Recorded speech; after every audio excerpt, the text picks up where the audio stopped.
The Outsider by H.P. Lovecraft. Unhappy is he to whom the memories of childhood bring only fear and sadness.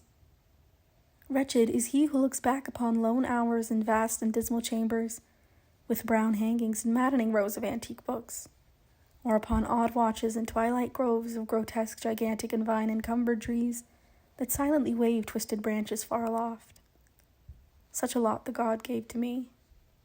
To me, the dazed, the disappointed, the bare and the broken, and yet I am strangely content, and cling desperately to those sear memories when my mind momentarily threatens to reach beyond, to the other. I know not where I was born, save that the castle was infinitely old and infinitely horrible, full of dark passages and having high ceilings where the eye could find only cobwebs and shadows. The stones in the crumbling corridors seemed always hideously damp, and there was an accursed smell everywhere, as of the piled-up corpses of dead generations. It was never light, so that I used sometimes to light candles and gaze steadily at them for relief. Nor was there any sun outdoors, since the terrible trees grew high above the topmost accessible tower. There was one black tower which reached above the trees into the unknown outer sky, but that was partly ruined and could not be ascended save by a well-nigh impossible climb up the sheer wall, stone by stone. I must have lived years in this place, but I cannot measure the time. Beings must have cared for my needs, yet I cannot recall any person except myself, or anything alive but the noiseless rats and bats and spiders. I think that whoever nursed me must have been shockingly aged, since my first conception of a living person was that of something mockingly like myself, yet distorted, shriveled, and decaying like the castle. To me there was nothing grotesque in the bones and skeletons that strode some of the stone crypts deep down among the foundations. I fantastically associated these things with everyday events, and thought them more natural than the colored pictures of living beings which I found in many of the moldy books. From such books I learned all that I know. No teacher urged or guided me, and I do not recall hearing any human voice in all those years, not even my own. For although I had read of speech, I had never thought to try to speak aloud. My aspect was a matter equally unthought of, for there were no mirrors in the castle, and I merely regarded myself by instinct as akin to the youthful figures I saw drawn and painted in the books. I felt conscious of youth because I remembered so little. Outside, across the putrid moat and under the dark mute trees, I would often lie and dream for hours about what I read in the books, and would longingly picture myself amidst gay crowds in the sunny world beyond the endless forest. Once I tried to escape from the forest, but as I went farther from the castle, the shade grew denser and the air more filled with brooding fear, so that I ran frantically back lest I lose my way in a labyrinth of nighted silence. So through endless twilights I dreamed and waited, though I knew not what I waited for. Then, in the shadowy solitude, my longing for light grew so frantic that I could rest no more, and I lifted entreating hands to the single black ruined tower that reached above the forest, into the unknown outer sky. And at last I resolved to scale that tower, fall though I might, since it were better to glimpse the sky and perish than to live without ever beholding day. In the dank twilight I climbed the worn and aged stone stairs till I reached the level where they ceased, and thereafter clung perilously to small footholds leading upward. Ghastly and terrible was that dead, stairless cylinder of rock, black, ruined, and deserted, and sinister with startled bats whose wings made no noise. But more ghastly and terrible still was the slowness of my progress. For climb as I might, the darkness overhead grew no thinner, and a new chill as of haunted and venerable mold assailed me. I shivered as I wondered why I did not reach the light, and would have looked down had I dared. I fancied that night had come suddenly upon me, and vainly groped with one free hand for a window embrasure that I might peer out and above, and try to judge the height I had attained. All at once, after an infinity of awesome sightless crawling up that concave and desperate precipice, I felt my head touch a solid thing, and I knew I must have gained the roof, or at least some kind of floor. In the darkness I raised my free hand and tested the barrier, finding it stone and immovable. Then came a deadly circuit of the tower, clinging to whatever holds the slimy wall could give, till finally my testing hand found the barrier yielding, and I turned upward again, pushing the slab or door with my head as I used both hands in my fearful ascent. There was no light revealed above, and as my hands went higher, I knew that my climb was for the nonce ended. since the slab was a trapdoor of an aperture leading to the level stone surface of greater circumference than the lower tower, no doubt the floor of some lofty and capacious observation chamber. I crawled through carefully and tried to prevent the heavy slab from falling back into place, but failed in the latter attempt. As I lay exhausted on the stone floor, I heard the eerie echoes of its fall, but hoped, when necessary, to pry it open again.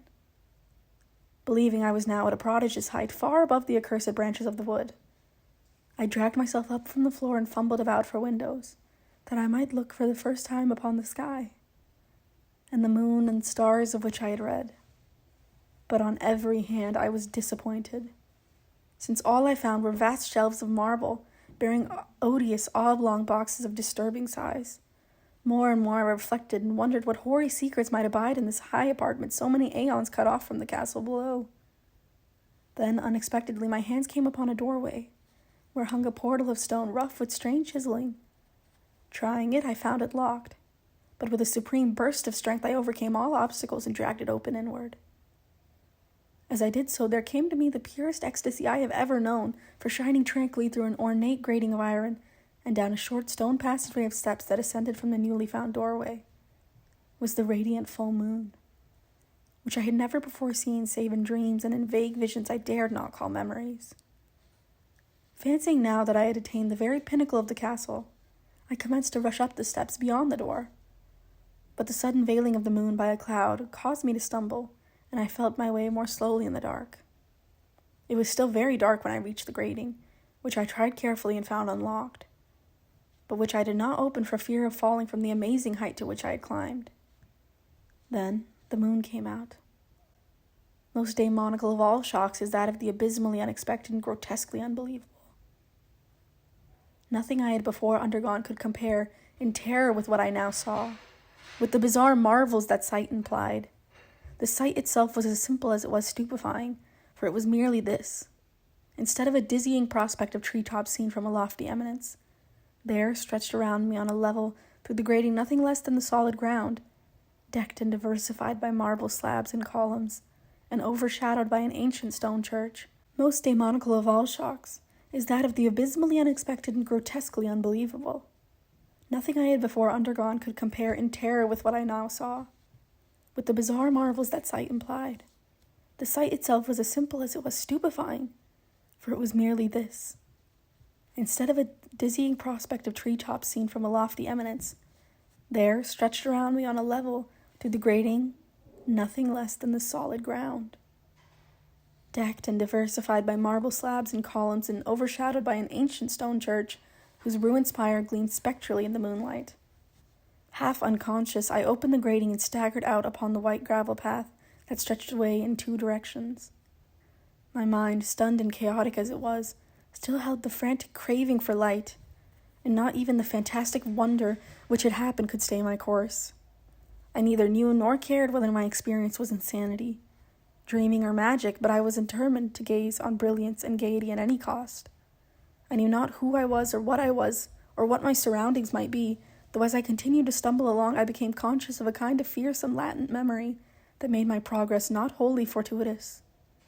I passed under an arch out of that region of slabs and columns and wandered through the open country, sometimes following the visible roads, but sometimes leaving it curiously to tread across meadows where only occasional ruins bespoke the ancient presence of a forgotten road.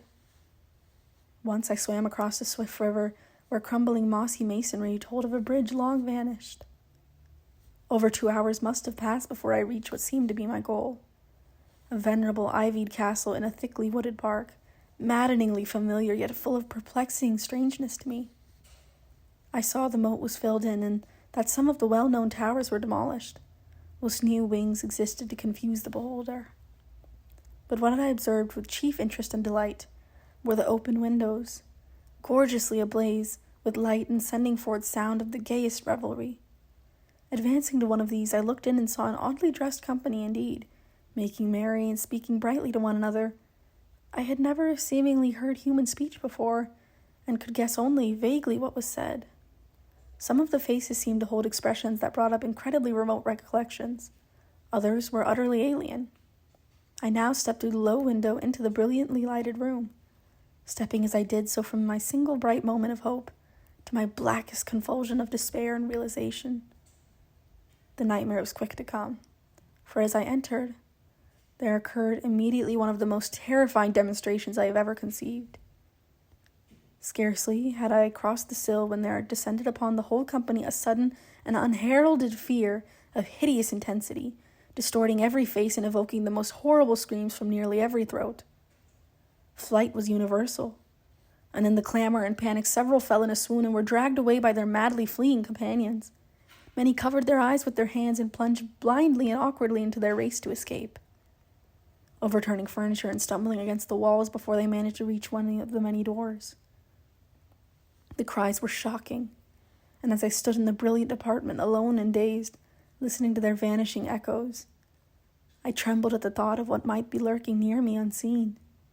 At a casual inspection, the room seemed deserted, but when I moved toward one of the alcoves, I thought I detected a presence there, a hint of motion beyond the golden arched doorway leading to another and somewhat similar room. As I approached the arch, I began to perceive the presence more clearly, and then, with the first and last sound I ever uttered, a ghastly ululation that revolted me almost as poignantly as this noxious cause, I beheld in full, frightful vividness the inconceivable, indescribable, and unmentionable monstrosity which had by its simple appearance changed a merry company to a herd of delirious fugitives. I cannot even hint what it was like, for it was a compound of all that is unclean, uncanny, unwelcome, abnormal, and detestable. It was the ghoulish shade of decay, antiquity, and desolation, the putrid, dripping eidolon of unwholesome revelation, the awful bearing of that which the merciful earth should always hide. God knows it was not of this world, or no longer of this world, yet to my horror I saw its eaten away in bone-revealing outlines a leering, abhorrent travesty on the human shape, and in its moldy, disintegrating apparel, an unspeakable quality that chilled me even more. I was almost paralyzed, but not too much so that to make feeble effort towards flight.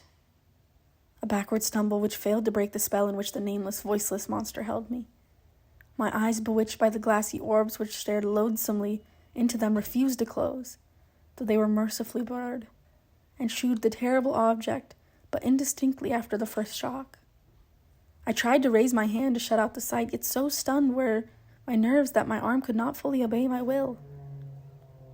The attempt, however, was enough to disturb my balance so that I had to stagger forward several steps to avoid falling. As I did so, I became suddenly and agonizingly aware of the nearness of the carrion thing, whose hideous, hollow breathing I half fancied I could hear. Nearly mad, I found myself yet able to throw out a hand to ward off the foetid apparition which pressed so close, when in one catalysmic second of cosmic nightmarishness and hellish accident, my fingers touched the rotting, outstretched paw of the monster beneath the golden arch. I did not shriek, but all the fiendish ghouls that ride the night wind shrieked for me, as in that same second there crashed down upon my mind a single and fleeting avalanche of soul-annihilating memory.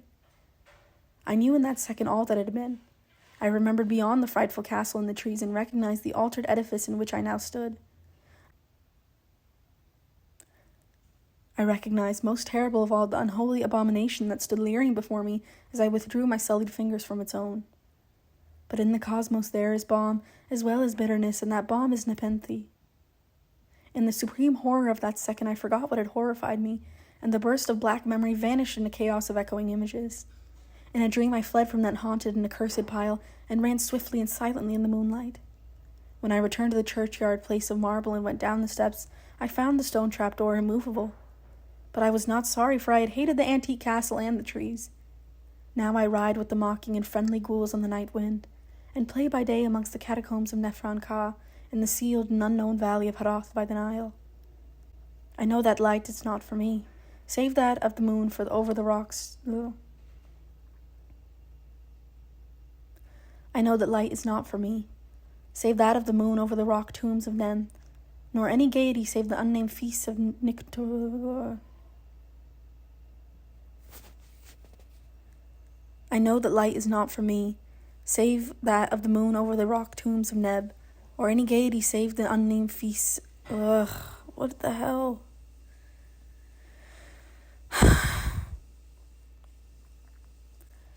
I know that light is not for me, save that of the moon over the rock tombs of Nem, nor any gaiety save the unnamed feasts of Nitocris beneath the Great Pyramid.